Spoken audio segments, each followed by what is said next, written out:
Inscreva-se no canal e apoie esse projeto. apoia.se/Cosmos Audiolivros e tenha acesso a todo o nosso conteúdo em MP3. Links na descrição.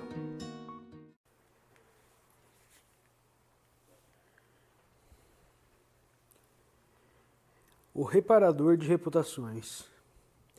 Pouco antes do fim de 1920, o governo dos Estados Unidos tinha praticamente completado o programa adotado durante os últimos meses da administração do presidente Winthrop. O país estava aparentemente tranquilo e todos sabem como as questões tributárias e trabalhistas foram resolvidas. A guerra contra a Alemanha, incidente resultante da tomada das Ilhas Samoa por aquele país, não deixara cicatrizes visíveis na República, e a ocupação temporária de Norfolk pelo exército invasor tinha sido esquecida na euforia gerada pelas repetidas vitórias navais e no subsequente desespero das tropas do general von Gartenlaub, no estado de Nova Jersey. Os investimentos em Cuba e no Havaí haviam sido 100% bem-sucedidos e o território de Samoa compensava muito seu custo como posto de abastecimento de carvão. O país estava em excelente estado de defesa. Todas as cidades costeiras tinham sido providas com fortificações terrestres. O exército, sob o olhar zeloso do Estado-Maior, organizado de acordo com o sistema prussiano, foi aumentado para 300 mil homens, com um contingente de reserva de 1 milhão, e 6 esquadras magníficas de cruzadores e encouraçados patrulhavam as 6 regiões dos mares navegáveis, deixando uma reserva de vapores devidamente apropriada para controlar as águas territoriais. Finalmente, os cavalheiros do Oeste haviam sido forçados a reconhecer que uma faculdade para a formação de diplomatas era tão necessária quanto escolas de direito. Consequentemente, não éramos mais representados no exterior por patriotas incompetentes. A nação prosperava. Chicago, por um momento paralisada, após um segundo grande incêndio, erguera-se de suas ruínas branca e imperial e mais bonita que a cidade branca que fora construída para sua diversão em 1893. Por toda parte, a arquitetura de má qualidade estava sendo substituída por boa arquitetura e mesmo em Nova York, uma repentina avidez por decência varrera grande parte dos horrores existentes. Ruas foram alargadas, devidamente pavimentadas e iluminadas. Plantaram-se árvores, criaram-se praças, viadutos, foram demolidos e passagens subterrâneas construídas para substituí-los. Os novos prédios e quartéis do governo eram belas obras arquitetônicas, e o extenso sistema de pires de pedra que cercavam toda a ilha fora transformado em parques que se revelaram uma bênção para a população. Subsídios para o teatro e a ópera do estado renderam seus frutos. A Academia Americana de Design era muito parecida com as instituições europeias do mesmo tipo. Ninguém invejava o secretário de Belas Artes, nem sua posição no gabinete, nem sua pasta ministerial. O secretário do Meio Ambiente e da Caça tinha uma tarefa muito mais fácil, graças ao novo sistema da Polícia Montada Nacional.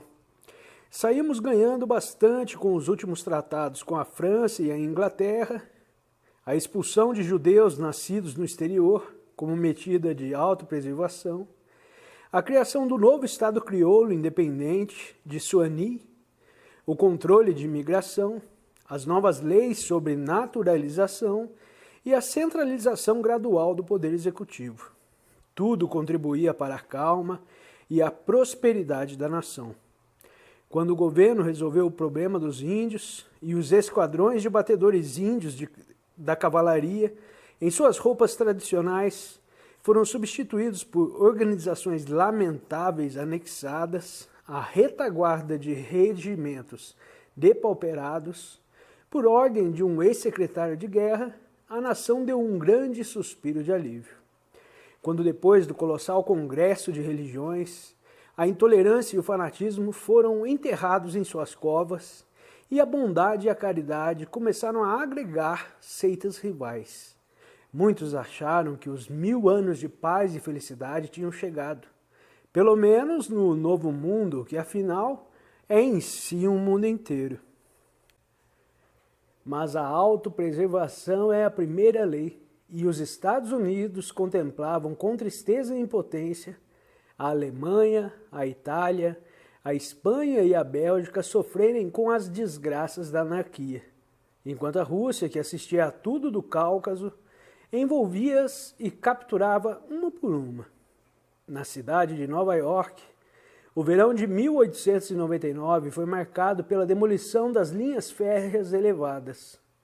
O verão de 1900 viverá nas lembranças dos moradores da cidade por muito tempo. Foi nesse ano que removeram a estátua do Dodge. No inverno seguinte, iniciou-se a agitação pelo fim das leis que proibiam o suicídio, que rendeu seu fruto definitivo em abril de 1920, quando a primeira Câmara Letal do governo foi inaugurada na Washington Square. Naquele dia eu tinha caminhado da casa do Dr. Archer, na Madison Avenue, onde estive por mera formalidade desde que caí do cavalo 4 anos atrás. Às vezes sou importunado por dores de cabeça e no pescoço, mas agora fazia meses que elas tinham desaparecido. E o médico despediu-se de mim dizendo não haver mais nada em mim a ser curado. Eu nem devia precisar pagar a consulta só para ouvir isso. Eu mesmo já sabia. Mesmo assim, não me incomodei em pagá-lo. O que me incomodou foi o erro que ele cometera no início. Quando me levantavam do chão, onde eu jazia inconsciente, alguém havia piedosamente metido uma bala na cabeça do meu cavalo. E me levaram até o Dr. Archer, e ele declarou que meu cérebro fora afetado e me internou em seu manicômio particular, onde fui obrigado a me submeter a um tratamento para insanidade.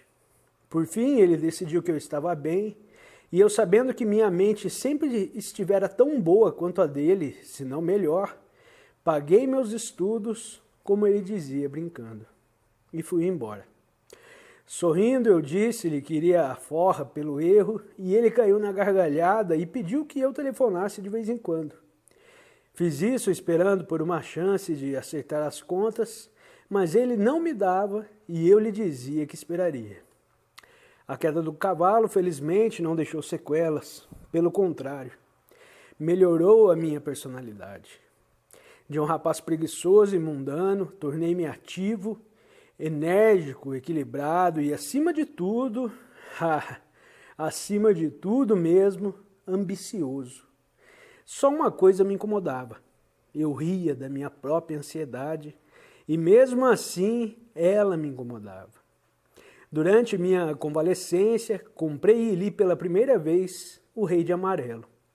Lembro, depois de terminar o primeiro ato, que me ocorreu que era melhor parar por ali. Arremessei o volume na lareira, mas o livro bateu na grade protetora e caiu aberto no chão, iluminado pelas chamas. Se não tivesse visto de passagem as primeiras linhas do segundo ato, eu nunca teria terminado a leitura. Mas quando me levantei para pegá-lo, meus olhos grudaram na página aberta, e com um grito de horror, ou talvez tenha sido de alegria, tão pungente que o senti em cada nervo, afastei o objeto das brasas e voltei em silêncio e tremendo para o meu quarto, onde li e o reli, e chorei e ri e estremeci com um terror que às vezes ainda me assola.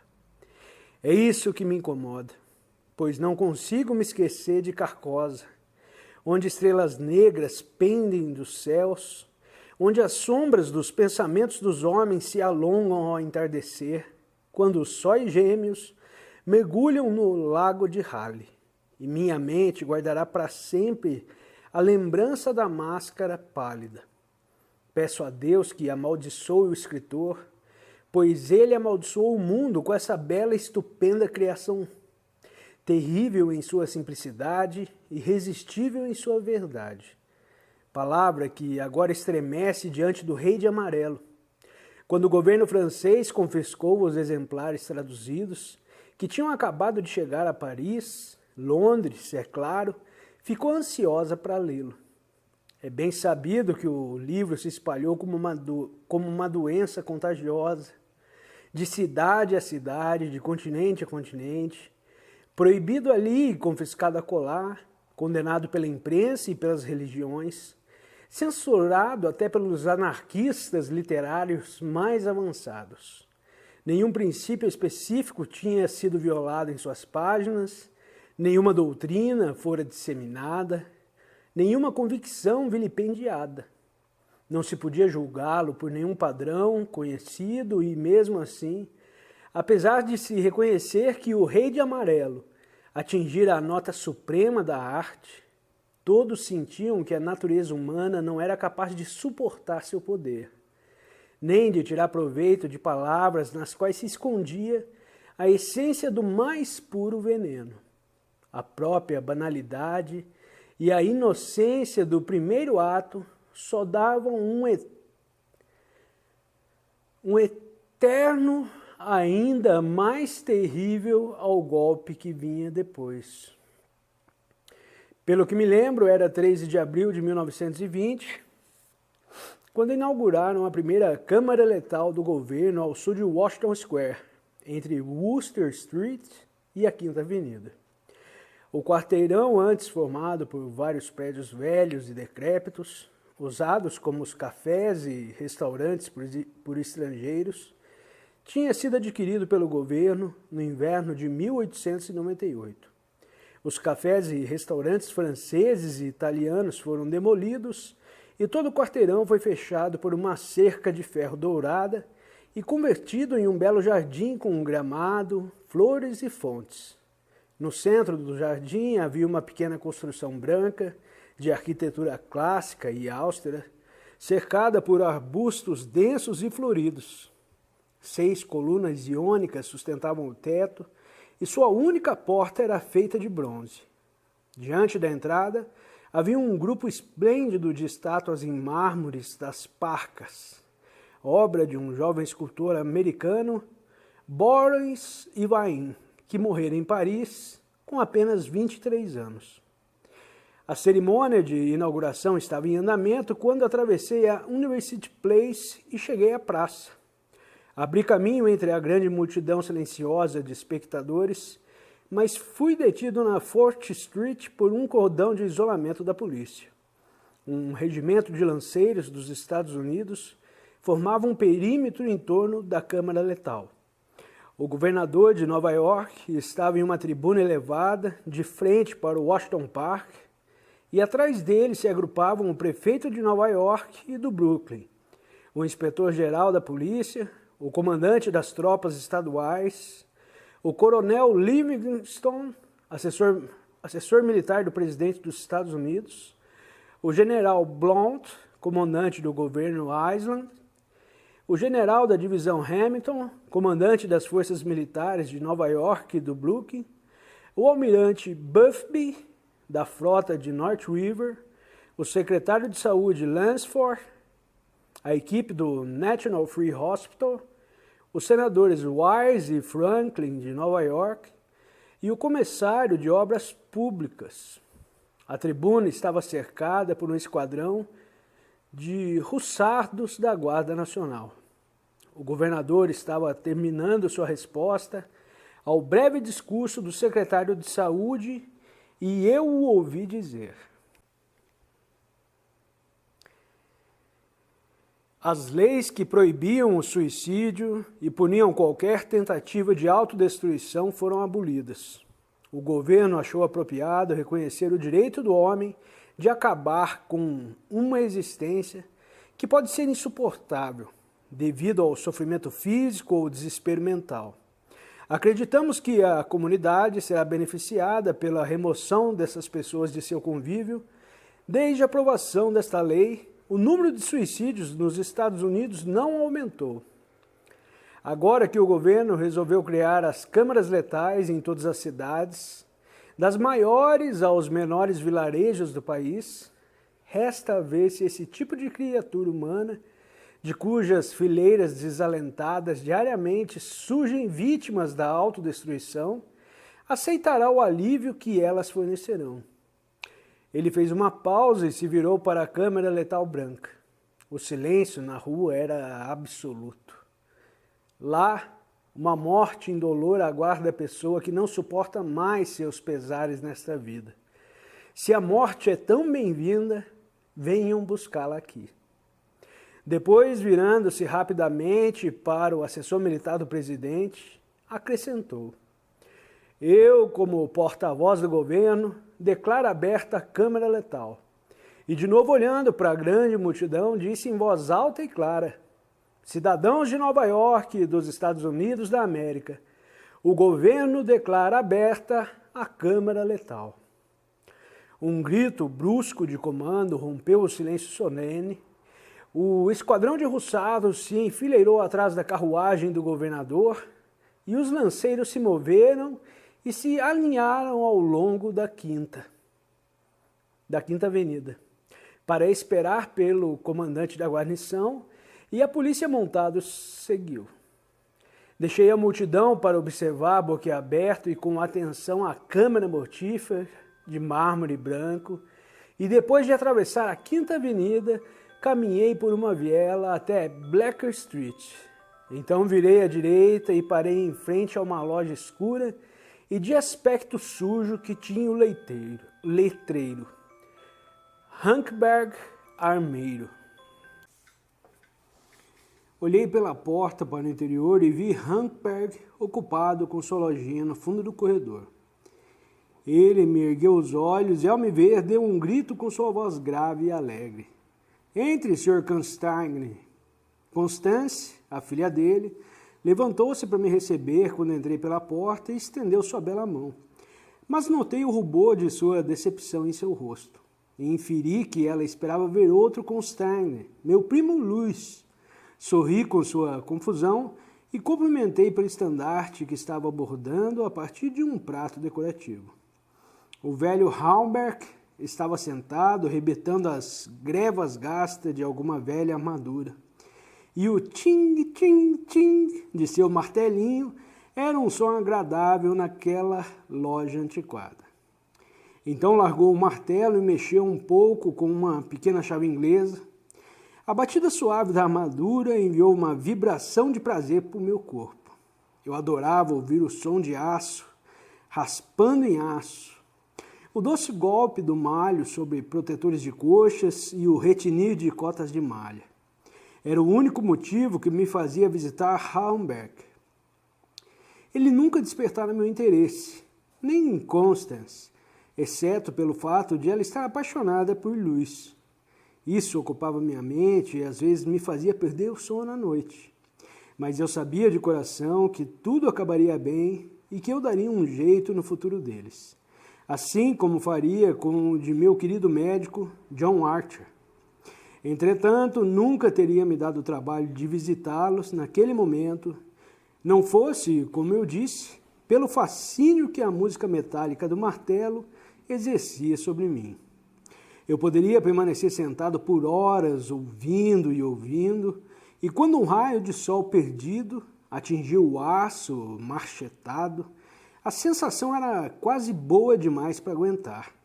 Meus olhos ficavam fixos, dilatavam-se com um prazer que tensionava cada nervo, quase ao ponto de ruptura, até que algum movimento do velho armeiro bloqueava a luz e então, ainda vibrando em segredo, eu me recostava e continuava ouvindo o som do trapo de polimento.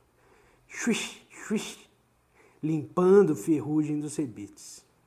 Constance trabalhava com um bordado sobre os joelhos, parando de vez em quando para examinar mais de perto o padrão do prato colorido do Metropolitan Museum. Para quem é isso? Perguntei. Halberg explicou que, além dos tesouros em armaduras do Metropolitan Museum, dos quais ele fora indicado armeiro, Ele cuidava de várias peças de colecionadores ricos. Aquela era a greva que faltava em uma armadura famosa que um cliente encontrara em uma lojinha do Quai d'Orsay, em Paris. Ele, Halberg, negociara e conseguira a greva, e agora a armadura estava completa. Ele pousou um martelo e leu para mim a história da armadura, que podia ser traçada até 1450, de dono a dono, até ser comprada por Thomas Steinbridge. Quando sua fantástica coleção foi vendida, esse cliente de Halberg comprou a armadura e, desde então, o homem começou uma busca intensa pela greva, até que, quase por acidente, ela foi localizada em Paris. Você continuou procurando com tanta persistência, sem nenhuma certeza de que a greva ainda existia? Perguntei. É claro, respondeu ele tranquilamente. Então, pela primeira vez, eu me interessei por Halberg. Ela valia algo para o senhor e arrisquei. Não, respondeu ele rindo. Meu prazer em encontrá-la foi minha recompensa. O senhor não tem ambição de enriquecer? Perguntei com um sorriso. Minha única ambição é ser o melhor armeiro do mundo, respondeu com gravidade. Constance me perguntou se eu tinha visto a cerimônia da Câmara Letal e ela vira a cavalaria. Subir a Broadway naquela manhã e sentir a vontade de ir ver a inauguração. Mas o pai queria o estandarte pronto e ela ficara a pedido dele. O Sr. Constangne, o senhor viu seu primo por lá? Perguntou ela com um leve tremor em seus cílios suaves. Não, respondi despreocupadamente. O regimento de Lewis está em manobra no condado de Westshire. Eu me levantei e peguei meu chapéu e minha bengala. O senhor vai subir para ver o lunático outra vez? Perguntou rindo o velho Halberg. Se ele soubesse como odeia a palavra lunático, nunca usaria em minha presença. Ela provoca em mim certos sentimentos que prefiro não explicar. Entretanto, respondi baixinho. Acho que vou dar uma passada por lá e ver o Sr. Wilde por alguns minutos. Pobre homem, disse Constance, balançando a cabeça. Deve ser difícil viver sozinho.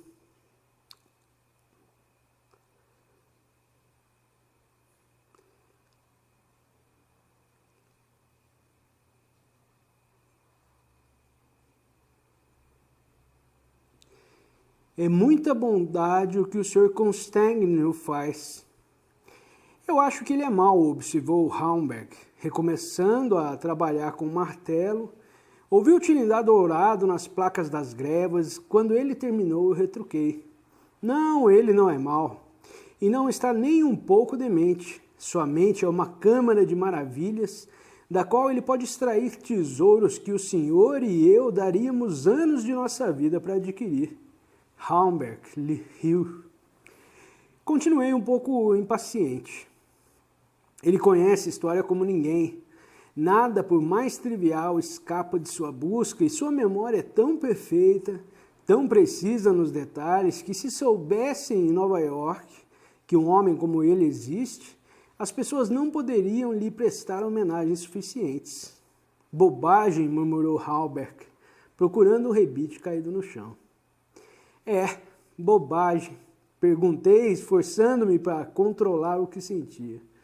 É bobagem quando ele diz que as perneiras e os protetores de coxas frontais da armadura esmaltada, comumente conhecida como armadura brazonada do príncipe, estão jogadas no meio de uma pilha de objetos cênicos enferrujados, fogões quebrados e mais ferro velho em um sótão de Pell Street?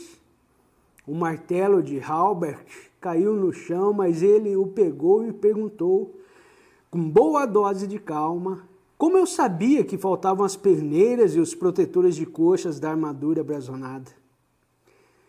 Eu não sabia até o Sr. Wilde me contar outro dia. Ele me disse que elas estão no sótão número 998 da Pell Street. Bobagem, exclamou ele. mas percebi sua mão tremer sob o avental de couro. Isso também é bobagem? Perguntei, divertido. É bobagem quando o Sr. Wilde se refere ao senhor com o Marquês de Avonshire e a senhorita Constance? Não terminei a pergunta, pois Constance ficara de pé com um pânico estampado em todo o rosto. Halbert olhou para mim e lentamente alisou o avental de couro. Isso é impossível, observou ele. O Sr. Wilde pode saber muitas coisas. Sobre armaduras, por exemplo. E a armadura blasonada do príncipe. Intervim sorrindo. Continuou ele lentamente. Sobre armaduras também. Talvez. Mas ele está errado em relação ao Marquês de Avonshire. E o senhor sabe. Matou o difamador de sua mulher há anos e foi para a Austrália, onde morreu um pouco tempo depois. O Sr. Wilde está errado, murmurou Constance. Seus lábios empalideceram, mas sua voz estava doce e calma. Vamos concordar, por favor, que, neste caso em especial, o Sr. Wilde está errado, disse eu.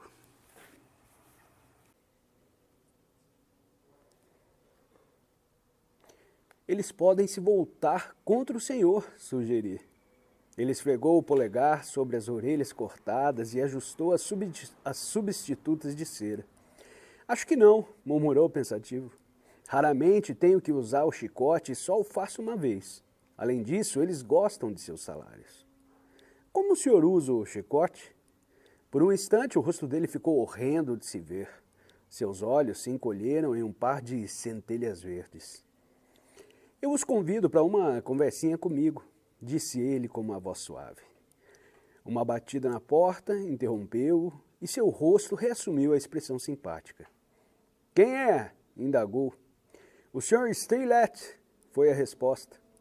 Volte amanhã, respondeu o Sr. Wilde. Impossível, começou o outro, mas foi silenciado por uma espécie de rosnado do Sr. Wilde. Volte amanhã, repetiu. Ouvimos alguém se afastar da porta e pegar o corredor junto da escada. Quem era? Eu perguntei.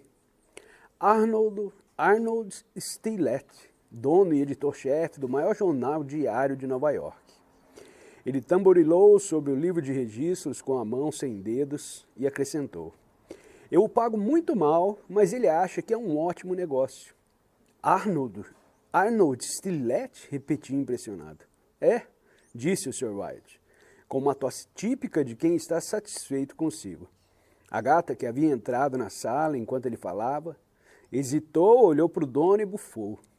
Ele desceu da cadeira, agachou-se até ao chão, pegou-a nos braços e a acariciou. A gata parou de reclamar e, na hora, começou a ronronar alto, em um timbre que parecia aumentar conforme ele a acariciava.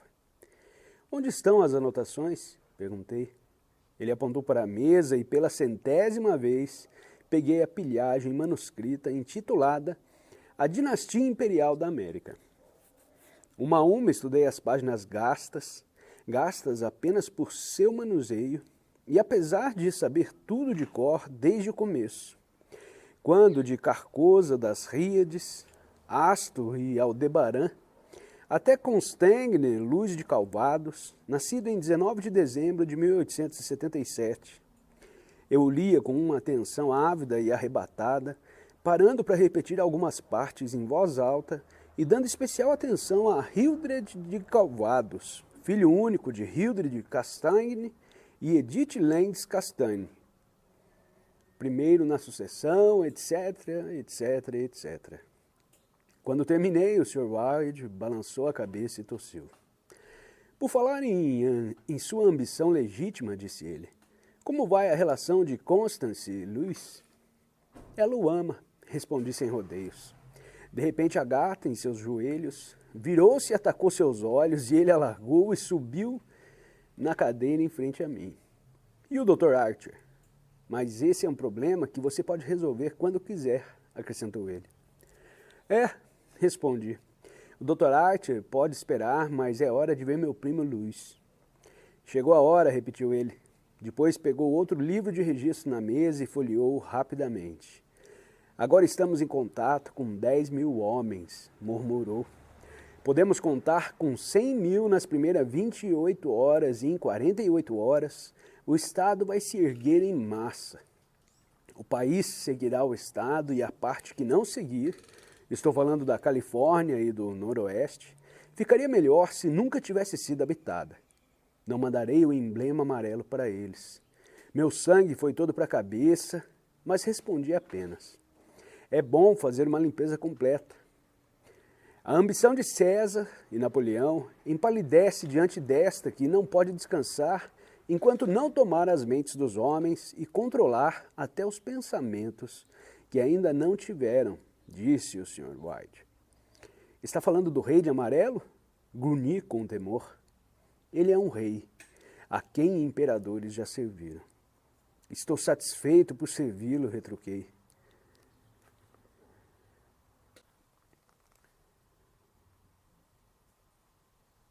O Sr. Wilde sentou, esfregando as orelhas com a mão aleijada. Talvez Constance não o ame, sugeriu. Comecei a responder, mas o barulho repentino da música militar, vindo da rua abaixo, abafou minha voz. O 20º Regimento dos Dragões, que antes ficava quartelado no Monte São Vicente, estava voltando da manobra no condado de Westchester, para seu quartel na Washington Square. Era o regimento do meu primo.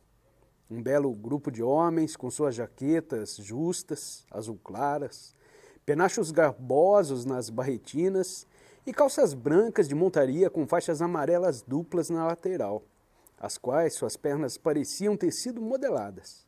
Quase todos os esquadrões estavam armados com lanças, de cujas pontas de metal tremulavam flâmulas bicolores em amarelo e branco. A banda passou tocando a marcha regimental.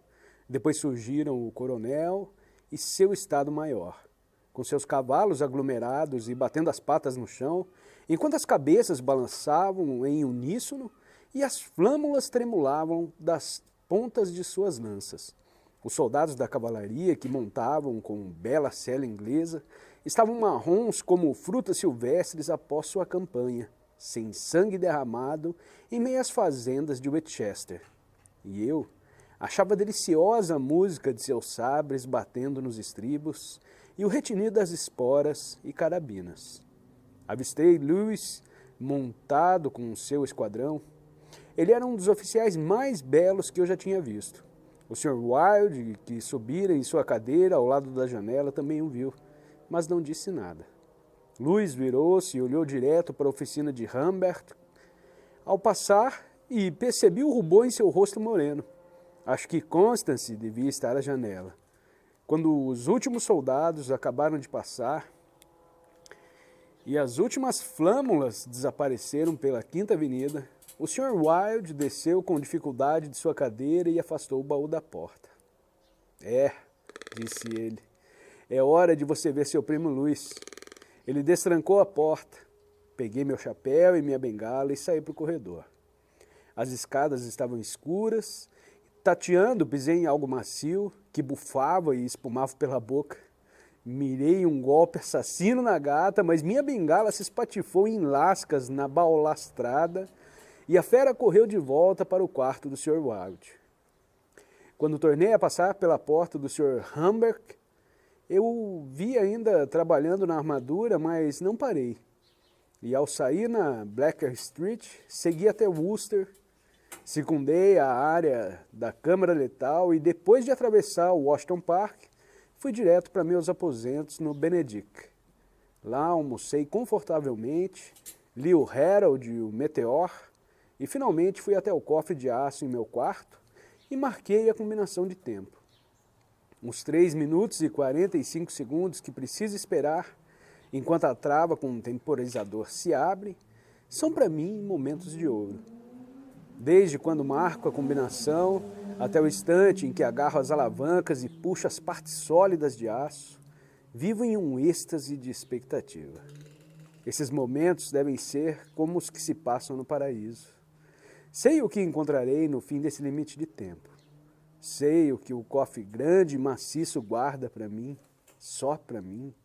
E o prazer exótico de esperar mal é superado quando ele se abre e eu pego, de sua base de veludo, um diadema do ouro mais puro, reluzente com diamantes.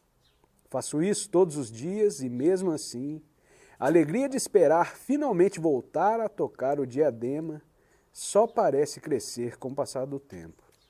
É um diadema feito para um rei entre reis, um imperador entre imperadores.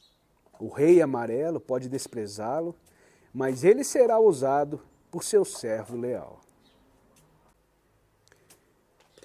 Eu o tomei nos braços até que o alarme do cofre soou bruscamente, então, com delicadeza e orgulho, recoloquei no lugar e fechei as portas de aço. Caminhei com calma de volta para meu estúdio, que dá para Washington Square, e debrucei no peitoral da janela. O sol da tarde penetrava por ela e uma brisa suave agitava os galhos dos olmos e bordos no parque, agora cobertos de brotos e folhagem macia. Um bando de pombos voava em círculos ao redor da torre da Memorial Church, às vezes pousando nos telhados de telhas roxas, outras mergulhando na direção da fonte de lótus, diante dos arcos de mármore na praça. Os jardineiros estavam ocupados com os canteiros de flores ao redor da fonte e a terra recém-revirada tinha um aroma doce e pungente. Um cortador de grama, puxado por um cavalo branco, gordo, fazia um barulho metálico pelo gramado verde. E carroças de água jogavam jatos sobre as pistas de asfalto, ao redor da estátua de Peter Stuyvesant, que em 1897 substituíra a monstruosidade que supostamente representava Garibaldi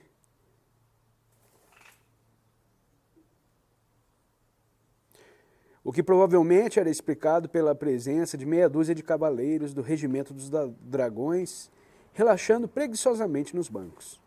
Através das árvores, o arco de Memorial Washington brilhava como prata ao pôr do sol, e depois dele, na extremidade leste da praça, o quartel de pedra cinza dos dragões e os estábulos de granito branco da artilharia estavam vivos, cheios de cores e movimento. Olhei para a câmara letal, no canto oposto da praça, e alguns curiosos ainda estavam por perto da cerca de ferro dourada. Mas no interior, o espaço estava deserto. Observei as águas das fontes ondularem e brilharem.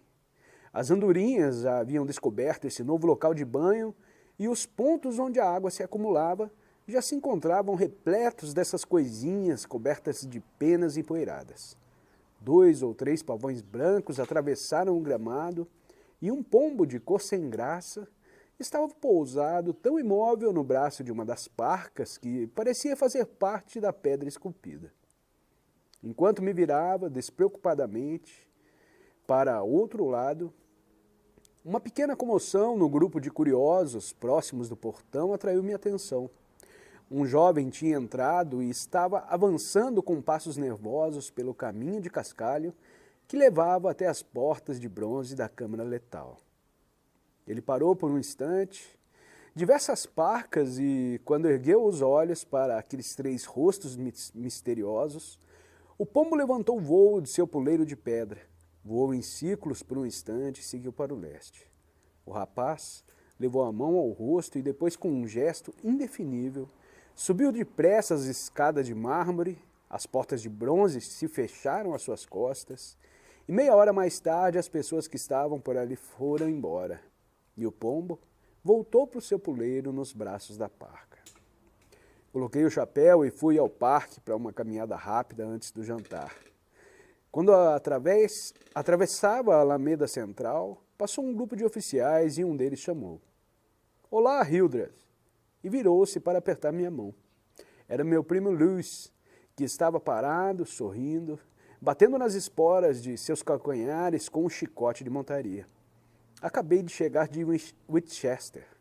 Passei uns dias bucólicos, leite e coalho, sabe? Leiteiras com toucas de sol na cabeça, que falam dia e não acho não. Quando você diz e elas que são bonitas. Estou quase morrendo por uma refeição decente no Delmônicos. Quais as novidades? Nenhuma, respondi satisfeito. Vi seu regimento chegar esta manhã. É mesmo? Não vi você. Onde estava? Na janela do Sr. Wilde. Ah, diabos! Retrucou com impaciência. Aquele homem é completamente doido. Não entendo por que você... Ele viu como fiquei aborrecido com sua reação impulsiva e pediu desculpas. Olhe, meu amigo, disse ele.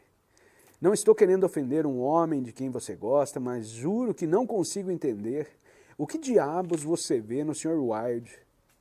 Ele não tem berço para ser delicado, é horrivelmente deformado, possui a mente de um criminoso louco. Você mesmo sabe que ele já esteve em um manicômio. E eu também, interrompi com calma. Luiz pareceu surpreso e confuso por um instante, mas se recuperou e me deu um tapinha carinhoso no ombro. Você ficou completamente curado. Começou ele, mas tornei a interrompê-lo. Acho que você quer dizer que simplesmente reconheceram que eu nunca estive insano. É claro, é isso. Foi isso que eu quis dizer. Ele riu. Não gostei de seu riso porque sabia que era forçado, mas senti alegre e perguntei-lhe aonde Luiz estava cuidando de... aonde ia. Luiz estava cuidando de seus irmãos de armas que naquele momento estavam quase chegando a Broadway. Tínhamos pensado em tomar uns coquetéis Brunswick, mas para lhe dizer a verdade eu estava ansioso por uma desculpa, para em vez disso visitar Hamburg. Venha, vou fazer de você minha desculpa. Encontramos o velho Hamburg, bem vestido, em um terno de primavera, limpo, parado à porta de sua loja, farejando o ar. Tinha acabado de decidir levar Constance para dar uma volta antes do jantar. Respondeu ele à torrente impetuosa de perguntas de Lewis. Pensamos em passear pelo parque, no calçadão, às margens do North River. Naquele instante, Constance apareceu, ficou pálida e em seguida corou quando Lewis se inclinou em direção a seus pequenos dedos enluvados. Tentei me despedir, alegando um compromisso na região residencial da cidade, mas Lewis e Constance não me deram ouvidos e percebi que esperavam que eu permanecesse e fizesse companhia ao velho Hamburg. Bem, também seria bom eu manter o olho em Lewis, pensei. E quando eles chamaram uma carruagem em Spring Street, subi e tomei meu lugar ao lado do armeiro. A bela extensão de parques e o calçadão pavimentado de granito, à beira dos atracadouros ao longo do North River, que começaram a ser construídos em 1910 e terminaram no outono de 1917, haviam se tornado um dos locais de passeio mais populares da metrópole. O local se estendia do Battery Park até a 190th Street, de frente ao nobre rio, permitindo uma bela vista da margem de Nova Jersey e das montanhas ao longe. Havia cafés e restaurantes espalhados por ali em meio às árvores. E 2 vezes por semana, bandas militares da guarnição tocavam nos coretos, nos parapeitos. Nós nos sentamos em um banco à luz do sol, ao pé da estátua equestre do general Sheridan. Constance inclinou a sombrinha para proteger seus olhos, e ela e Lewis começaram uma conversa sussurrada, impossível de captar.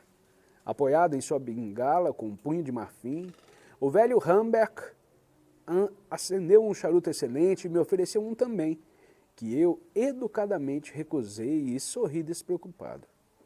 O sol estava baixo no céu, acima dos bosques de Staten Island, e as águas pareciam pintadas de manchas douradas, refletidas nas velas dos navios aquecidas pelo sol.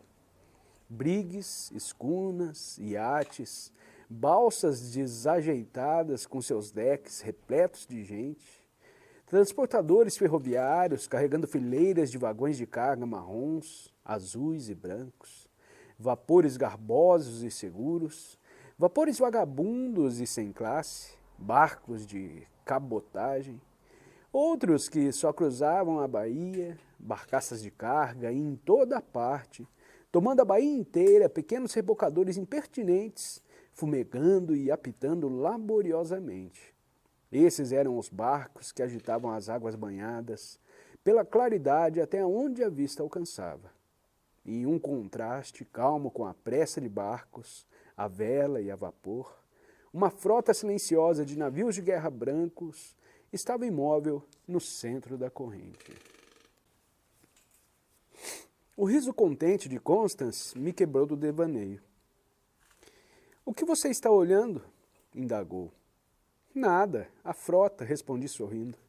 Então Lewis contou-nos quais eram os navios, apontando cada um por sua posição em relação ao velho Fort Red em Governor's Island.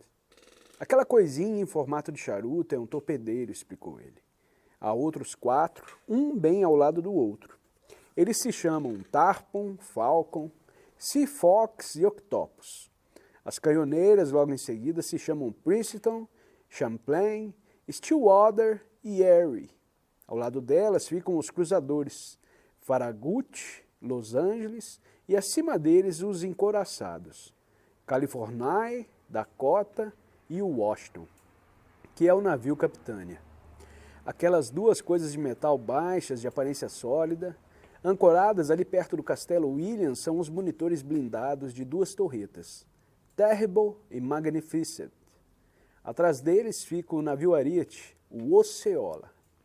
Constance olhava para ele com ar de profunda aprovação e em seus belos olhos.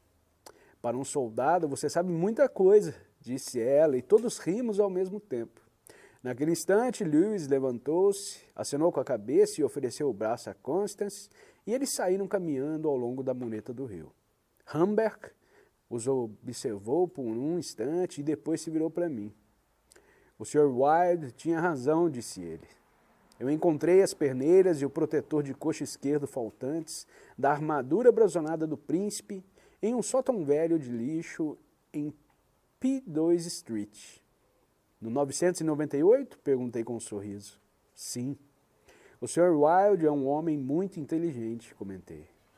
"Quero dar a ele o crédito por essa descoberta de enorme importância", prosseguiu Humbert. "E quero que saibam que ele merece a fama por isso." "Ele não lhe agradecerá", respondi bruscamente. "Por favor, não diga nada sobre isso." "O senhor sabe o quanto isso vale?" perguntou Humbert. "Não, uns $50, talvez." "Está avaliado em 500, mas o dono da armadura brasonada do príncipe vai pagar 2.000 a quem completar sua armadura. Essa recompensa também pertence ao Sr. Wilde." "Ele não a quer, ele a recusa", respondi com raiva. "O que o senhor sabe do Sr. Wilde? Ele não precisa desse dinheiro, ele é rico, ou vai ser mais rico do que qualquer homem vivo, exceto por mim. Então, por que ligamos para dinheiro? Por que nos importaríamos, ele e eu? Quando o quê?" perguntou Halbert, atônito. "O senhor verá", respondi tentando me resguardar. Ele olhou para mim com os olhos semicerrados, bem como o Dr. Archer costumava fazer, e vi que ele achava que eu estava mentalmente perturbado.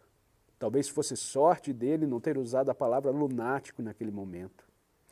"Não", respondi a seu pensamento não dito. "Não estou fraco da cabeça. Minha mente está tão saudável quanto a do Sr. Wilde. Ainda não quero explicar o que tem em mãos, mas é um investimento que pagará mais do que simples ouro, prata e pedras preciosas. Ele vai garantir a felicidade e a prosperidade de um continente. Sim, de um hemisfério." "Ah", disse Humbert. E com o tempo prosseguiu com voz mais baixa, "garantirá a felicidade de todo mundo. E coincidentemente, também a felicidade e as prosperidades suas e do Sr. Wilde." "Exato", sorri. Mas eu podia tê-lo esganado por causa daquele tom de voz. Ele me olhou em silêncio por um instante e depois disse com muita calma: "Por que não larga seus livros e estudos, Sr. Castaigne? E passa um tempo viajando por algum lugar nas montanhas? O senhor gostava de pescar? Tente pegar trutas no Rangeles." "Não ligo mais para a pesca", respondi, sem sinal de aborrecimento na voz. "O senhor gostava de tudo", prosseguiu ele. "De esportes, de velejar, de atirar, de montar." "Perdi o gosto por montar desde que caí", retruquei em voz baixa. "Ah, é verdade, é sua queda." repetiu ele, desviando os olhos. Achei que aquela conversa sem sentido tinha ido longe demais, por isso levei o assunto de volta ao Sr. Wilde, mas, outra vez, ele estava examinando meu rosto de um jeito que considerei extremamente ofensivo. O Sr. Wilde, repetiu ele, sabe o que ele fez essa tarde? Ele desceu e prendeu um letreiro na porta do corredor, ao lado do meu, e estava escrito: Sr. Wilde, reparador de reputações. Terceira campainha.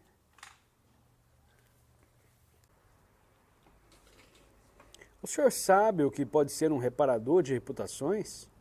Sei, respondi, segurando a raiva dentro de mim. Ah, repetiu ele. Louis e Constance voltavam caminhando e pararam para perguntar se iríamos nos juntar a eles. Halberg olhou para o seu relógio e no mesmo instante saiu uma nuvem de fumaça das casamatas do Castelo Williams e o estrondo do canhão disparado na cerimônia de arreamento da bandeira correu sobre a água e ecoou nas montanhas distantes. A bandeira desceu do mastro, as cornetas soaram nos convéses brancos dos navios de guerra e a primeira luz elétrica se acendeu na margem de Nova Jersey. Quando me virei para ir embora com Halberg, ouvi Constance sussurrar algo ininteligível para Louis, que murmurou em resposta, minha querida. E depois, caminhando com Halberg pela praça, ouvi um querido e um minha Constance, e soube que estava quase chegando o momento de falar sobre assuntos importantes com meu primo Louis. Em uma manhã, no início de maio, eu estava parado diante do cofre de aço em meu quarto, experimentando o diadema de ouro e joias. Os diamantes reluziram como fogo quando me virei para o espelho e o ouro batido, pesado, queimava como um halo em torno da minha cabeça. Eu me lembrei do grito agonizante de Camila e das palavras horríveis ecoando pelas ruas sombrias de Carcosa. Eram as últimas linhas do primeiro ato. E não ousei pensar no que viria a seguir. Não ousei nem sob o sol de primavera, em meu próprio quarto, cercado de objetos familiares, tranquilizado pelo movimento da rua e pelas vozes dos criados no corredor lá fora. Pois aquelas palavras envenenadas tinham escorrido lentamente para meu coração, como o suor da morte escorre para o lençol de uma cama e é absorvido. Trêmulo, tirei o diadema da cabeça e esfreguei a testa. Mas pensei em Astor, em minha própria legítima ambição, e me lembrei do Sr. Wilde e de como eu o deixara pela última vez, com o rosto todo arranhado e sangrando devido às garras daquela criatura demoníaca. E do que ele disse, do que ele disse. O alarme do cofre começou a tocar bem alto, e eu sabia que meu tempo havia terminado. Mas eu não daria atenção a ele, e depois de colocar outra vez o diadema reluzente na cabeça, virei-me desafiadoramente para o espelho. Fiquei um bom tempo, absorto na mudança de expressão em meus olhos. O espelho refletia um rosto igual ao meu, porém mais branco e tão magro que eu mal o reconhecia. Eu não parava de repetir o tempo todo entre os dentes cerrados. O dia chegou. O dia chegou. Enquanto o alarme do cofre apitava alto e os diamantes cintilavam e flamejavam acima da minha fronte. Ouvi uma porta se abrir, mas não dei atenção a ela.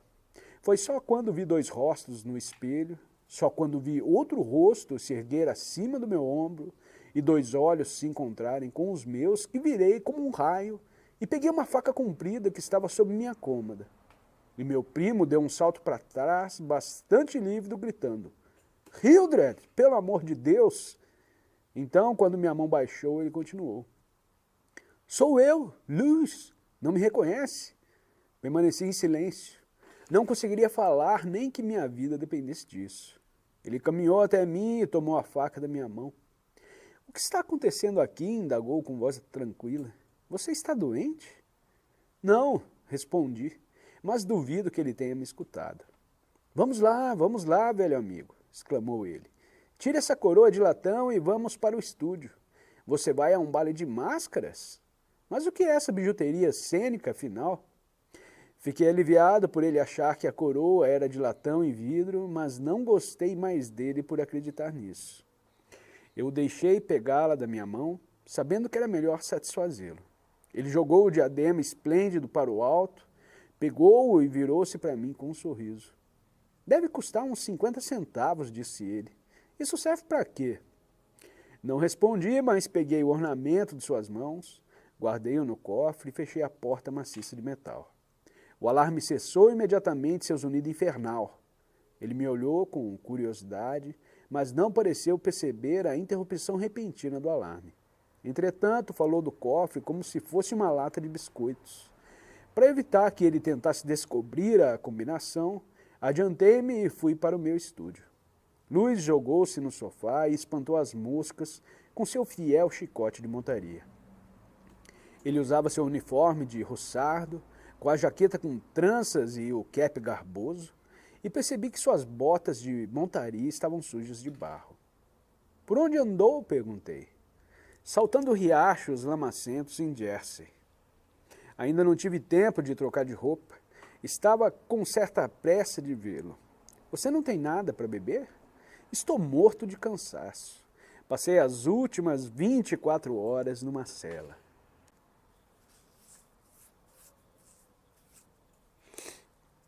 Dei-lhe um pouco de conhaque do meu suprimento medicinal que ele bebeu com uma careta. Que troço ruim, observou. Vou lhe dar um endereço onde eles vendem conhaque de verdade. É bom o suficiente para as minhas necessidades, retruquei com indiferença. Eu o uso para massagear o peito. Ele me olhou e tentou golpear outra mosca. Olha aqui, meu velho, começou ele. Tenho uma sugestão para lhe fazer. Já faz 4 anos que você se trancou aqui em cima como uma coruja, sem ir a lugar algum, sem fazer nenhum exercício saudável, sem fazer nada além de se debruçar nesses livros que ficam ao redor da lareira. Ele olhou as prateleiras da estante. Napoleão, Napoleão, Napoleão, leu. Pelo amor de Deus, você só tem Napoleão aqui? Eu queria que eles fossem folheados a ouro, mas espere. Sim, tem outro livro, O Rei de Amarelo. Eu olhei com firmeza nos olhos. Você nunca o leu? Eu? Não, graças a Deus, não quero ficar louco. Vi que ele se arrependeu de suas palavras assim que acabou de pronunciá-las. Só uma palavra que detesto mais que lunático, e essa palavra é louco. Mas me controlei e perguntei, por que achava o Rei de Amarelo perigoso? Ah, não sei, respondeu ele apressadamente. Só me lembro da excitação que ele provocou e dos ataques dos religiosos e da imprensa. Acho que o autor se matou com um tiro depois de criar essa monstruosidade, não foi? Pelo que sei, ele ainda está vivo. Isso provavelmente é verdade, murmurou ele. Balas não poderiam matar um demônio como aquele. É um livro de grandes verdades. Sim, respondeu ele, de verdades que deixam os homens desvairados e destroem suas vidas. Não importa se a coisa é, como dizem, a própria essência suprema da arte. É um crime tê-lo escrito, e eu, de minha parte, jamais o abrirei. Foi isso que veio me dizer? Não, vim lhe contar que vou me casar. Por um instante achei que meu coração havia parado de bater, mas mantive os olhos em seu rosto. É, prosseguiu sorrindo satisfeito. Casar com a garota mais adorável da terra. Constance Hamberg, disse eu mecanicamente. Como você sabia? Perguntou surpreso. Nem eu sabia até aquela noite em abril, quando passeamos no calçadão, à beira do rio antes do jantar. E quando vai ser? Pensamos em setembro, mas a 1 hora chegou um despacho ordenado que nosso regimento fosse para o presídio em São Francisco. Partimos ao meio-dia de amanhã. Amanhã, repetiu. Pense só, Hildred. Amanhã serei o homem mais feliz que já respirou nesse mundo lindo, pois Constance vai comigo. Estendi minha mão para parabenizá-lo e ele a tomou e apertou com a simpatia natural que eu tinha ou fingia ter. Vou receber meu próprio esquadrão como presente de casamento. Não parava de falar. Capitão e senhora Louis Constantine, Hein, Hildred? Então ele contou onde seria e quem deveria estar lá, e me fez prometer que iria e seria seu padrinho. Dei um sorriso forçado e fiquei ouvindo seu tagarelar infantil sem demonstrar o que sentia. Mas eu estava chegando ao limite da minha resistência. E quando ele pulou de pé, agitando suas esporas até que elas tilindassem, disse que precisava ir, e eu não o detive. Tem uma coisa que quero pedir a você, comentei em voz baixa. Pode pedir, está prometido, disse ele rindo. Quero que me encontre essa noite para conversarmos por 15 minutos. É claro, como quiser. Ele ficou um tanto intrigado. Onde? Em qualquer lugar, na praça ali. A que horas, Hildred? 00:30. Mas o quê? Começou ele, mas se deteve e, rindo, concordou. Eu observei descer as escadas e ir embora apressado, com o sabre batendo a cada passo. Louis pegou a Bleecker Street e eu sabia que ele ia ver Constance. Dei-lhe 10 minutos para desaparecer e então segui seus passos, levando comigo o diadema de joias e o robe de seda bordado com o emblema amarelo. Quando cheguei a Bleecker Street, entrei pela porta que tinha o letreiro. Sr. Wilde, reparador de reputações, 3ª campainha. Vi o velho Hamberg andando por sua oficina e imaginei ter ouvido a voz de Constance no salão. Mas evitei os dois e subi correndo as escadas bambas até o apartamento do Sr. Wilde. Bati e entrei sem cerimônia. O Sr. Wilde estava deitado, gemendo no chão, com o rosto coberto de sangue, as roupas esfarrapadas. Havia gotas de sangue espalhadas por todo o carpete, que também tinha sido rasgado e desfiado durante a luta que claramente se dera a instantes. É essa gata maldita, disse ele, parando de gemer e virando os olhos claros para mim. Ela me atacou enquanto eu dormia. Acho que ainda vai me matar. Aquilo era demais. Por isso entrei, fui até a cozinha e, pegando uma machadinha na despensa, saí à procura da fera infernal para acabar com ela ali mesmo. Minha busca foi infrutífera e, após algum tempo, desisti e voltei para a sala onde encontrei o Sr. Wilde, encolhido na cadeira, alta, junto da mesa. Ele tinha lavado o rosto e trocado de roupa, enchera de colódio os grandes cortes que a gata rasgara em seu rosto, e uma tira de pano escondia a ferida em seu pescoço. Eu lhe disse que ia matar a gata quando a visse, mas ele apenas balançou a cabeça e virou-se para o livro de registros aberto à sua frente. Leu um após o outro os nomes das pessoas que o haviam procurado para tratar de suas reputações, e as somas que ele arrecadara eram impressionantes. Cobra uns favores de vez em quando, explicou ele.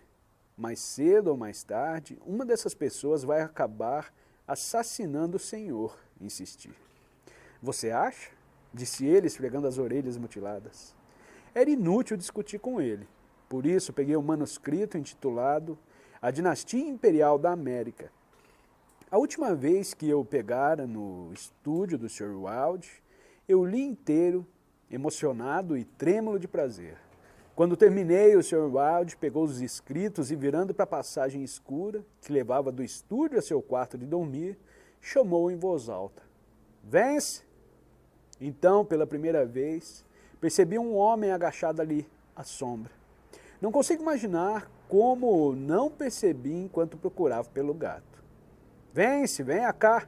Gritou o Sr. Wilde. A figura se ergueu e foi em silêncio até onde estávamos, e jamais me esquecerei do rosto que se aproximou do meu quando a luz vinda da janela o iluminou. Vence, este é o Sr. Constangne, disse o Sr. Wilde. Antes que ele terminasse de falar, o homem jogou-se no chão diante da mesa, chorando e se debatendo. Ah, Deus! Ah, meu Deus! Me ajude! Perdão! Ah, Sr. Constangne, mantenha esse homem afastado de mim. O senhor não pode estar falando sério. O senhor é diferente. Salve-me. Estou arruinado. Eu estava em um hospício e agora, quando tudo estava indo bem, quando eu tinha me esquecido do rei de amarelo, e vou ficar louco outra vez? Vou ficar louco? A voz dele morreu em um tremor engasgado, mas o Sr. Wilde tinha saltado em cima dele e sua mão direita estava envolvendo a garganta do homem. Quando Vance caiu, jogado de qualquer jeito no chão, o Sr. Wilde subiu com agilidade outra vez em sua cadeira e, esfregando as orelhas destroçadas com um cotoco de mão, virou-se para mim e perguntou pelo livro de registros. Eu o peguei em uma prateleira abaixo da estante e ele o abriu. Depois de um momento, procurando entre as páginas belamente escritas, ele picarreou de modo complacente e apontou para o nome Vance. Vance, leu ele em voz alta. Oswald Vance. Ao som de seu nome, o homem no chão ergueu a cabeça e virou o rosto contorcido para o Sr. Wilde. Os olhos dele estavam injetados de sangue e seus lábios inchados. Procurou-me em 28 de abril, continuou o Sr. Wilde. Ocupação, caixa no Seaford National Bank. Cumpriu pena por falsificação em Sing Sing, de onde foi transferido para o manicômio judiciário. Perdoado pelo governador de Nova York e liberado em 19 de janeiro de 1918. Reputação afetada em Sheepshead Bay. Há rumores de que mantém um estilo de vida incompatível com sua renda. Reputação deve ser reparada imediatamente. Adiantamento pelo serviço, $1.500. Observações? Já se apropriou indevidamente de somas que chegam a 30 mil desde 20 de março de 1919. É de excelente família e chegou ao posto atual por meio da influência do tio. Pai, presidente do Stafford Bank. Olhou para o homem no chão. Levante, Vance, disse o Sr. Wilde, com a voz gentil. O homem se ergueu como que se estivesse hipnotizado. Agora ele vai fazer o que sugerimos, observou o Sr. Wilde e abriu o manuscrito. Leu toda a história da dinastia imperial da América. Depois de um murmúrio doce e tranquilizador, passou pelos pontos mais importantes com Vance, que permanecia parado, como alguém atordoado. Seus olhos estavam tão vazios e vidrados que imaginei que ele tinha perdido parte da razão e comentei isso com o Sr. Wilde, que respondeu que aquilo não tinha consequência alguma. Com muita paciência explicamos a Vance qual seria sua participação e ele pareceu entender após algum tempo. O Sr. Wilde explicou o manuscrito usando vários volumes de heráldica para afiançar o resultado de suas pesquisas. Ele mencionou a criação da dinastia em Carcosa, os lagos que conectavam Rastur, Aldebaran e o mistério das Híades. Falou de Cacilda e de Camila, sondou as profundezas enevoadas de Denhey e o lago de Raleigh. Os retalhos ornamentados do Rei de Amarelo devem esconder Ritil para sempre. Murmurou ele, mas não acredito que Vance tenha o ouvido. Então, aos poucos, Sr. Wilde conduziu Vance pelas ramificações da família imperial até Wood e Tail de Naotalba e o fantasma da verdade, Aldonis. E depois, deixando o manuscrito e suas notas de lado, deu início à história maravilhosa do último rei. Eu o observava, fascinado e empolgado. Ele empertigou, estendeu os braços longos em um gesto magnífico de orgulho e poder, e seus olhos reluziam profundamente nas órbitas como duas esmeraldas. Vance escutava estupefato. Quanto a mim, quando finalmente o Sr. Wilde terminou, apontou em minha direção e gritou: "O primo do rei!" E minha cabeça entrou em um turbilhão de animação. Controlando-me com um esforço sobre-humano, expliquei a Vance por que apenas eu era digno da coroa e por que meu primo devia ser exilado ou morto. Eu o fiz compreender que Louis nunca deveria se casar, mesmo após renunciar a todos os seus direitos e as suas pretensões. como a última coisa que deveria acontecer era ele se casar com a filha do Marquês de Avonshire e pôr a Inglaterra no jogo. Mostrei-lhe uma lista de 1000 nomes que o Sr. Wilde tinha preparado. Todo homem cujo nome estava ali tinha recebido o emblema amarelo, que nenhum ser humano ousava desrespeitar. A cidade, o estado, todo o país estava pronto para se erguer e tremer diante da máscara pálida. A hora havia chegado. As pessoas teriam que conhecer o filho de Rastur, e o mundo deveria se curvar perante as estrelas negras que pairam no céu de Carcosa. Vence apoiou-se na mesa com a cabeça afundada nas mãos. O Sr. Wilde desenhou um esboço na margem do Herald do dia anterior com um toco de lápis. Era um mapa dos aposentos de Hamburg. Depois ele escreveu a ordem, fixou o selo e ficou tremendo como um homem com paralisia cerebral. Assinei minha primeira ordem de execução com o nome Hildred Rex. O Sr. Wilde desceu da cadeira, destrancou o armário e pegou uma caixa quadrada comprida na primeira prateleira. Ele a levou para a mesa e a abriu. Havia uma faca nova no interior, envolta em papel de seda, e eu a apanhei e entreguei a Vence, juntamente com a ordem e a planta do apartamento de Hamburg.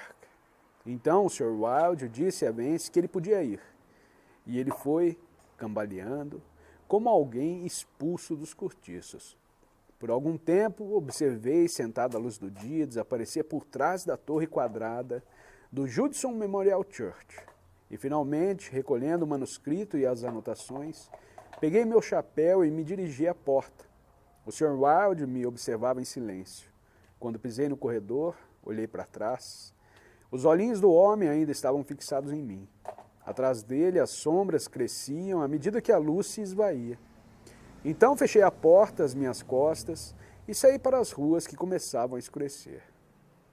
Eu não comera nada desde o café da manhã, mas não sentia fome. Uma criatura de ar infeliz e aspecto faminto, parada do outro lado da rua e olhando para a câmera letal, percebeu minha presença e foi me contar uma história de infortúnio. Eu lhe dei dinheiro, não sei porquê, e ele foi embora sem me agradecer. Uma hora mais tarde, outro excluído aproximou-se e chorou sua história. Eu tinha um pedaço de papel em branco no bolso, no qual havia o desenho do emblema amarelo, e o entreguei. Ele olhou para aquilo sem entender por um instante, e depois, com uma expressão desconfiada para mim, dobrou, com o que me pareceu cuidado exagerado, e o guardou no bolso do paletó na altura do peito. As luzes elétricas cintilavam em meio às árvores e a lua nova brilhava no céu acima da câmara letal. Esperar na praça era cansativo. Fui do arco de mármore até os estábulos da artilharia e voltei para a fonte de lótus. As flores e a grama exalavam uma fragrância que me incomodava. O ato da fonte brincava à luz da lua, e o barulho musical das gotas de água caindo lembrava o tilindar de cotas de malha na oficina de Hamburg, mas não era tão fascinante. E o brilho baço do luar na água não provocava as mesmas sensações de raro prazer, como quando a luz do sol refletia no aço lustrado de um peitoral de armadura apoiado no joelho de Hamburg. Observei os morcegos voando baixo e em círculos sobre as plantas aquáticas nas águas da fonte. Mas seu voo rápido e espasmódico mexia com meus nervos. Por isso voltei a caminhar sem rumo, de um lado para o outro entre as árvores. Os estábulos da artilharia estavam escuros, mas no quartel da cavalaria as janelas dos oficiais estavam muito iluminadas, e o portão de entrada das tropas vivia constantemente movimentado, com os cavaleiros de serviço carregando capim, arreios e cestos cheios de pratos de lata. Por 2 vezes a sentinela montada no portão foi trocada, enquanto eu andava para cima e para baixo pela trilha asfaltada. Olhei meu relógio, estava quase na hora. As luzes dos alojamentos foram se apagando uma a uma, o portão gradeado principal foi fechado e cada um dos dois minutos um oficial entrava pela portinhola lateral deixando um chacoalhar de equipamentos e um tilindar de esporas no ar da noite. A praça ficara bem silenciosa. O último sem-teto, ainda por ali, tinha sido expulso pelo policial de casaco cinza do parque. As ruas ao longo de Wooster Street estavam desertas, e os únicos sons que rompiam o silêncio eram os passos do cavalo da sentinela e o retinir de seu sabre contra a cabeça da cela. Nos alojamentos, os aposentados dos oficiais ainda estavam acesos, e os serviçais militares passavam de um lado para o outro diante das janelas da sacada. A meia-noite soou no novo pináculo da igreja de São Francisco Xavier, e após a última badalada daquele sino triste, uma figura atravessou a portinhola ao lado do portão levadiço. Retornou à continência da sentinela e, depois de atravessar a rua, entrou na praça e se dirigiu ao prédio residencial de Benedict. Louis, chamei. O homem se virou batendo as esporas e veio em minha direção. É você, Hildred? Sou. Você chegou bem na hora. Apertei a mão que ele me estendeu e caminhamos despreocupadamente na direção da câmara letal. Ele não parava de falar no casamento, nas graças de Constance e em suas perspectivas, chamando minha atenção para as insígnias de capitão nos ombros e o arabesco dourado triplo na manga e no cap da sua farda. Acredito que prestei tanto atenção à música de suas esporas e de seu sabre quanto à sua tagarelice infantil, até que finalmente paramos sob os romos da esquina da Fort Street, que dava para a praça em frente à câmara letal. Então ele riu e perguntou-me o que eu queria. Eu o conduzi a um banco para que se sentasse sob a luz elétrica e me postei ao seu lado. Ele me observou com curiosidade, com o mesmo olhar inquisidor que tanto odeio e temo nos médicos. Senti o insulto de seus olhos, mas ele não percebeu. E cuidadosamente respondi o que sentia. Bem, meu velho, insistiu ele, o que posso fazer por você? Puxei do meu bolso o manuscrito e as anotações de A Dinastia Imperial da América e, olhando-o nos olhos, disse, vou lhe contar. Quero que me prometa, com sua palavra de honra, que vai ler esse manuscrito do início ao fim, sem me fazer uma pergunta sequer. Prometa que vai ler essas anotações da mesma maneira e que vai ouvir o que tem a dizer depois. Prometo, se é isso que deseja, disse ele bem-humorado. Dê-me o papel, Hildred. Ele começou a ler, erguendo as sobrancelhas com uma expressão intrigada e engraçada que fazia tremer com raiva reprimida. À medida que avançava com as sobrancelhas contraídas, seus lábios pareciam formar a palavra tolice. Então ele pareceu ficar um pouco entediado, mas aparentemente por causa de meu pedido, leu, tentando se interessar, o que de repente deixou de ser um esforço. Isso começou quando nas páginas escritas em letras apertadas ele encontrou o próprio nome. E quando chegou ao meu, Louis baixou o papel e olhou com firmeza para mim por um instante, mas manteve a palavra e voltou a ler. E deixei a pergunta quase formulada morrer sem resposta em seus lábios. Quando terminou e viu a assinatura do Sr. Wilde, dobrou o papel com cuidado e me devolveu. Eu lhe dei as anotações e ele se recostou empurrando o cap para cima da testa em um gesto infantil de que me lembrava tão bem na escola. Observei o seu rosto enquanto lia e, quando terminou, peguei as anotações junto com o manuscrito e os guardei em meu bolso. Então abri um pergaminho marcado com um emblema amarelo. Ele viu o sinal, mas não pareceu reconhecê-lo, e chamei sua atenção para isso de uma forma tanto brusca. Bem, disse ele, estou vendo. O que é isso? É o emblema amarelo, respondi com raiva. Ah, então é isso? Perguntou Louis naquela sua voz lisonjeira que o Dr. Archer usava comigo, e provavelmente teria usado de novo se eu não tivesse resolvido o problema dele. Segurei minha raiva e respondi com a maior calma possível. Escute, você empenhou sua palavra? Estou ouvindo, meu velho, respondeu ele de modo reconfortante. Comecei a falar com bastante calma.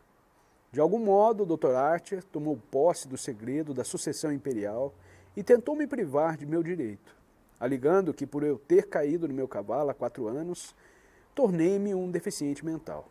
Ele queria me manter cativo em sua própria casa na esperança de ou me levar à loucura ou me envenenar.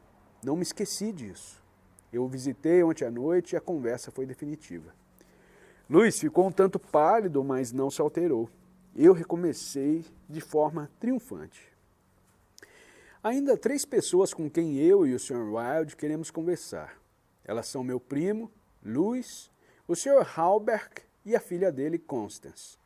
Louis ficou de pé e eu também me levantei e joguei o papel marcado com o emblema amarelo no chão. Ah, não! Preciso disso para lhe contar o que tem a dizer, exclamei com um riso de triunfo. Você deve abdicar da coroa em meu favor. Está me ouvindo? Em meu favor.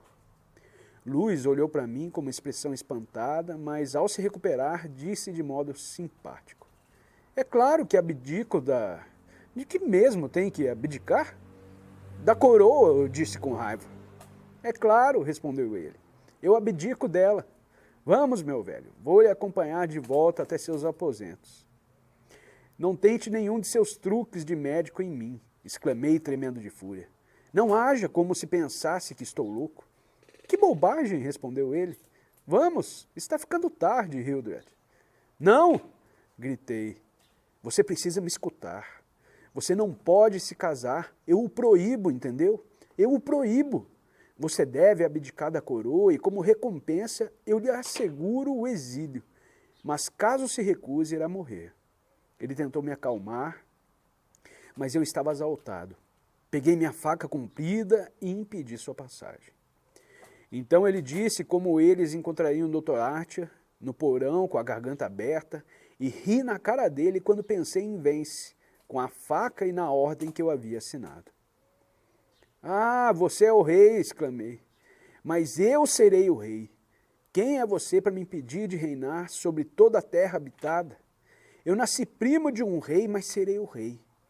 Louis permaneceu pálido e rígido diante de mim, e de repente um homem veio correndo pela Fort Street, entrou pelo portão do Templo Letal, atravessou o caminho até as portas de bronze a toda velocidade e mergulhou no interior da câmara mortífera, com um grito de um demente, e eu ri até cair em lágrimas, pois reconheci.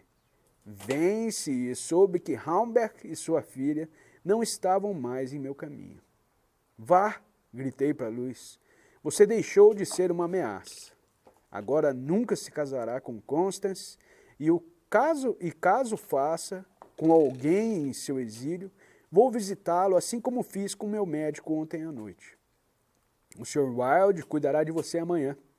Então virei-me e saí correndo pela Quinta Avenida. E com um grito de horror, Louis largou o cinturão e o sabre e seguiu-me como o vento. Eu o ouvi se aproximar de mim na esquina da Blacker Street e apertei o passo até a porta sob o letreiro de Halberg e ele gritou, pare ou eu atiro! Mas quando meu primo viu que eu subi correndo as escadas e ignorei a oficina de Halberg, ele me deixou e eu o ouvi batendo com força e gritando à porta deles como se fosse possível despertar os mortos. A porta do Sr. Wilde estava aberta e entrei gritando, está feito! Que as nações se ergam e contemplem seu rei. Mas não consegui encontrar o Sr. Wilde. Por isso fui até o armário e retirei o esplêndido diadema de seu estojo. Depois peguei o robe de seda branca, com o emblema amarelo, e coloquei a coroa na cabeça. Finalmente eu era rei. Rei por direito de Rastor. Rei porque conhecia o mistério das Híades e minha mente explorara as profundezas do lago de Hali. Eu era rei. Os primeiros esboços acinzentados a lápis do amanhecer conjurariam uma tempestade que abalaria os 2 hemisférios. Então, enquanto eu estava ali de pé e todos os meus nervos vibraram na mais alta tensão, abalados pela alegria e pelo esplendor de meu pensamento, lá fora, na passagem escura, um homem gemeu. Peguei a vela de sebo e corri para a porta. A gata passou correndo por mim como um demônio e a vela de sebo apagou-se. Mas minha faca comprida, voou mais rápido que ela e eu a ouvi berrar e soube que minha faca a encontrara. Por um instante eu a ouvia rolar, debater-se na escuridão, e então, quando parou de mexer, acendi um lampião e o ergui acima da cabeça. O Sr. Wilde jazia no chão com a garganta aberta. A princípio achei que estivesse morto, mas quando olhei bem, notei um brilho verde surgindo em seus olhos fundos. Sua mão mutilada tremeu e então um espasmo esticou sua boca de orelha a orelha. Por um momento, meu terror e desespero deram lugar à esperança. Mas quando me debrucei sobre ele, seus olhos giraram nas órbitas e ficaram brancos.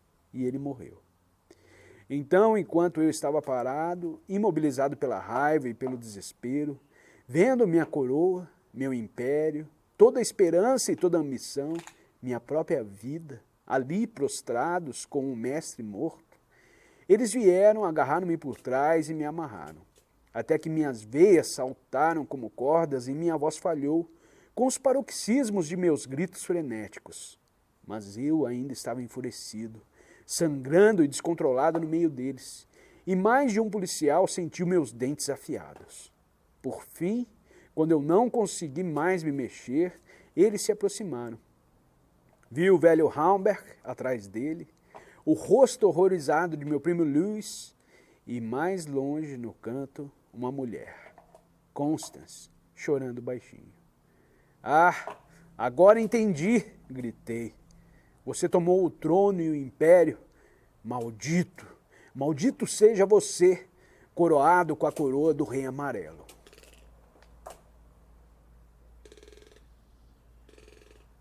Nota do editor: o Sr. Constantine morreu ontem no manicômio judiciário. Notas: não zombemos dos loucos, sua insanidade dura mais que a nossa, e eis aí toda a indiferença.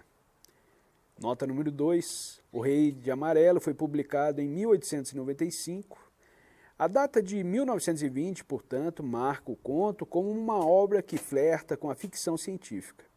A menção a uma guerra com a Alemanha, que viria a eclodir sob a forma da Primeira Guerra Mundial, bem como a anexação do Havaí incorporado aos EUA em 1898, e de Cuba, motivo de uma guerra entre os EUA e a Espanha no mesmo ano, tornam o conto curiosamente profético. Em 1893, Chicago foi palco de uma feira mundial para a qual foram construídas 200 de edificações temporárias em estilo neoclássico. Desde a publicação do livro de Chambers, vários autores tentaram criar o texto original da peça em 2 atos de O Rei de Amarelo. A versão mais bem-sucedida aparece no conto More Light, do escritor americano de ficção científica James Blush. Assim como Carcosa, Raleigh é uma palavra emprestada de Ambrose Bierce, que a utiliza com o nome não de um lago, mas de um profeta fictício que fornece a epigrafesca para 2 de seus contos, Um Habitante de Carcosa e A Morte de Halpern Fraser. O escritor americano Lin Cartier tentou harmonizar as versões de Bierce e de Chambers, sugerindo que Raleigh teria sido um profeta que pregava próximo ao lago e que viria a receber seu nome. A fonte de Bierce para o nome é incerta. Há quem sugira que se trata de uma referência ao príncipe alquimista árabe Khalid ibn Yazi, morto em 708, ou o astrólogo Ali Abram Rangel, que atuou na Tunísia no século XI e deixou um importante tratado sobre a influência dos astros. A Máscara Pálida talvez seja a mais enigmática das vagas referências criadas por Chambers, para evocar a peça fictícia O Rei de Amarelo. Autores que tentam criar a peça ou incorporar a mitologia amarela às suas obras, interpretam-na às vezes como uma máscara usada pelo próprio Rei de Amarelo, às vezes como um adereço do fantasma da verdade, ou também como um emissário do rei. Nessas versões, a Máscara Pálida costuma ter uma função semelhante à da Máscara da Morte Rubra, que aparece no conto de mesmo título de Edgar Allan Poe. As 3 Parcas, ou 3 Meras, são as divindades grego-romanas do destino. A Tropo, que tece o fio da vida de cada mortal. Cloto que o mede e Laquesis que o corta na hora da morte. Muitos comentaristas se referem ao cenário em que se passa o reparador de reputações como uma utopia, mas o crítico Scott D. Emmert chama atenção para as fissuras desse paraíso.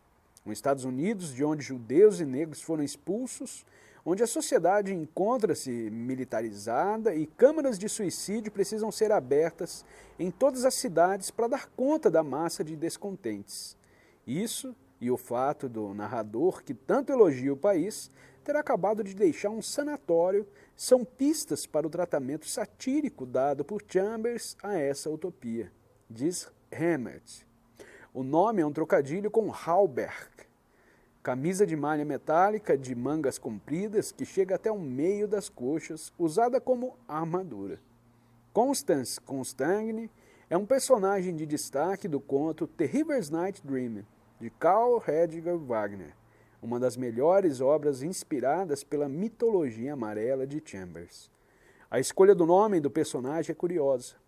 O escritor irlandês Oscar Wilde costumava ser citado entre as inspirações de Chambers, especificamente a peça Salomé, censurada na Inglaterra por quase 40 anos. É muitas vezes mencionada como a versão real de O Rei de Amarelo. No início da peça de Wilde, Salomé é descrita como uma princesinha que usa um véu amarelo.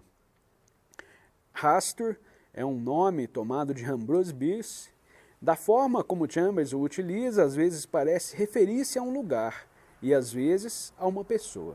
No conto Morlight, de James Blish, Hastur é uma cidade localizada em outro planeta e cenário da peça O Rei de Amarelo. A palavra é citada por H.P. Lovecraft apenas uma vez em sua ficção no conto Um Sussurro nas Trevas, mas o nome acabou incorporado aos mitos de Cthulhu por Auguste Derleth, que usou para batizar um monstro cósmico Hastur, o inominável, aquele que não deve ser nomeado. Na obra de Bierce, Hastur é apenas o gentil e bucólico deus dos pastores, para quem o protagonista do conto, Haita the Shepherd, ora. De acordo com a escritora americana Marion Zimmer Bradley, o nome provavelmente deriva de Astúrias, região da Espanha. Giuseppe Garibaldi, general italiano, herói da luta pela unificação da Itália no século XIX e que também lutou no Brasil. Uma estátua de bronze em sua homenagem foi instalada na Washington Square, em Nova York, no ano de sua morte por iniciativa de um grupo de imigrantes italianos e ainda pode ser vista lá. No universo do conto, a estátua de Garibaldi foi substituída por uma de Peter Stuyvesant, último diretor-geral da colônia holandesa de Nova Amsterdã, na América do Norte, povoado que viria a dar origem à cidade de Nova York. A troca da estátua de um herói latino patrocinada por imigrantes pela de um dos patriarcas da cidade é mais um sinal do caráter xenófobo e nativista da utopia em que se passa o conto. Provavelmente referência ao lago Hangley, no estado do Maine. Sing Sing, presídio de segurança máxima do estado de Nova York, foi inaugurado em 1826 e é usado até hoje. Em seus primeiros anos, utilizavam um sistema de trabalhos forçados, confinamento solitário e imposição de absoluto silêncio, por meio de castigos físicos, se necessário, aos presidiários. Cacilda e Camila são personagens da peça O Rei de Amarelo. Chambers não dá mais informações sobre elas. Na reconstituição da peça escrita por Jamie Blish, Cacilda é a rainha da cidade de Hastur e Camila sua filha. O nome Denry é aparentemente uma criação original de Chambers. As referências por trás dele, se existir alguma, nunca foram esclarecidas. Mas na versão da peça O Rei de Amarelo, de James Blish, às margens do lago Denry fica a cidade de Alar, que trava uma guerra interminável com Astur, situada às margens do lago de Hali. Itzhill, personagem da peça O Rei de Amarelo, é algumas vezes associado ao fantasma da verdade, outra figura que aparece nos trechos da obra maldita citados por Chambers. Na versão de Blish, o rei mata Itzhill, destruindo assim a verdade. perto do final da peça. Wothtale, Naotauba, ou como escrevem alguns atores, Noatauba, o Fantasma da Verdade e Aldones, são todos nomes lançados por Chambers em referência ao Rei de Amarelo.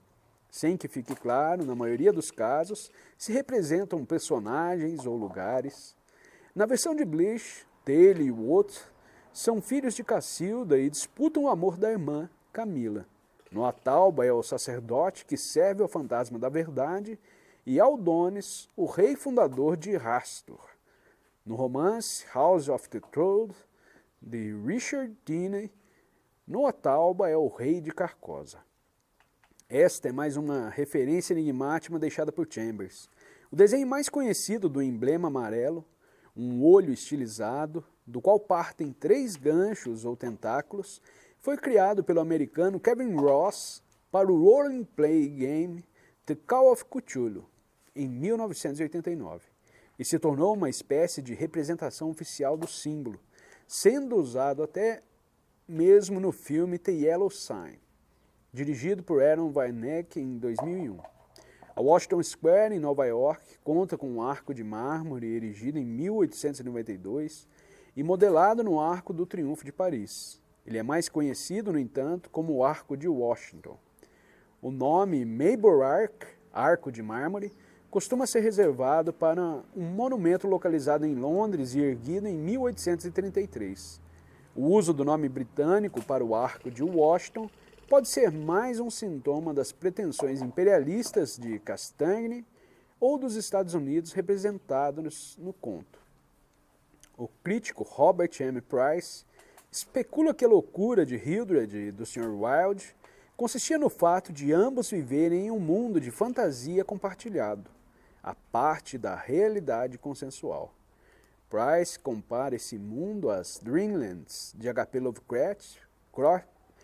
Lovecraft, universo em que se passa a novela A Busca Onírica por Kadath, localizada em uma dimensão alternativa compartilhada por personagens que a visitam em seus sonhos. O conto não revela o destino real do Dr. Archer, mas o crítico Scott D. Emmert sugere uma leitura em que Hildred Castaigne e o Sr. Wilde eram inofensivos, a despeito de seus delírios, e não representavam um perigo real para a sociedade. A sociedade americana, descrita no conto, é que seria o verdadeiro perigo.